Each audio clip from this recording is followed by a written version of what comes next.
এই টেস্টি বোল চ্যানেলে আপনাদের সবাইকে অনেক স্বাগত।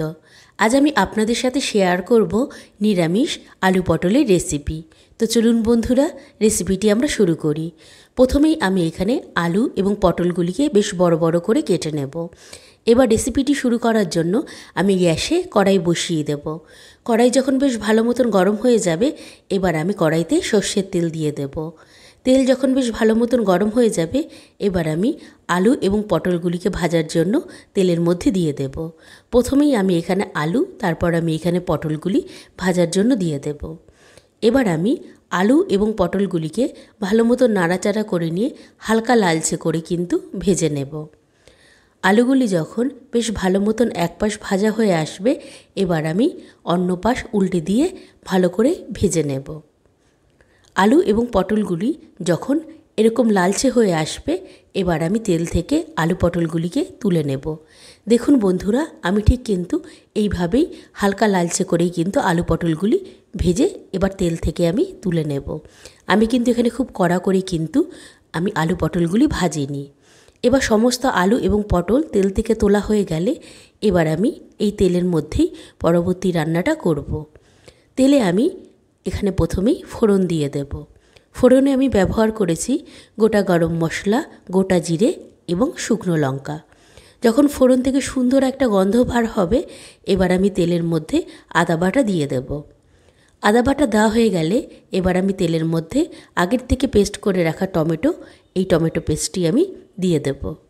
এবার আদা এবং টমেটো পেস্ট তেলের মধ্যে ভালো মতো নাড়াচাড়া করে নিয়ে আমি কিছুক্ষণ একটু কষিয়ে নেব, যাতে টমেটো এবং আদার যে কাঁচা গন্ধ সেটা যাতে চলে যায়।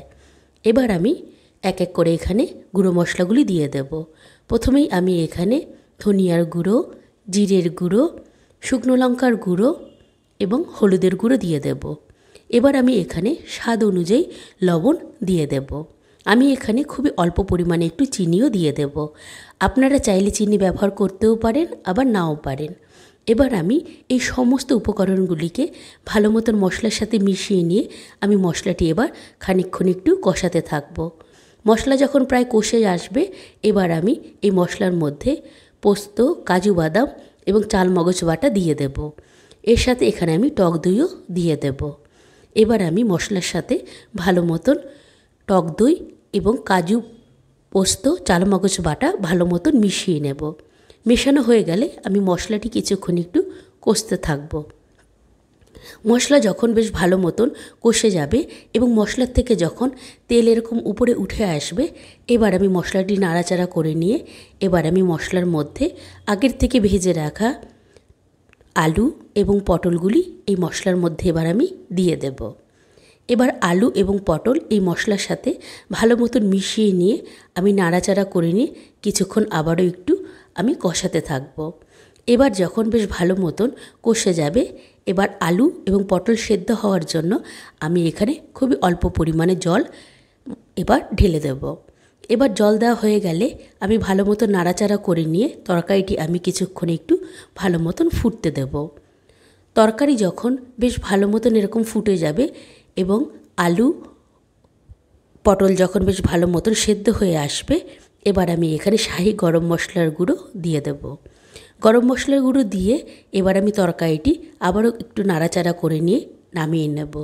আপনারা চাইলে এখানে হালকা একটু ঝোলও রাখতে পারেন। আমি কিন্তু এরকম কষা কষাই নামিয়ে নেব। ব্যাস এইভাবেই কিন্তু আমার তৈরি হয়ে যাবে এই সুস্বাদু আলু পটলের নিরামিষ রেসিপিটি।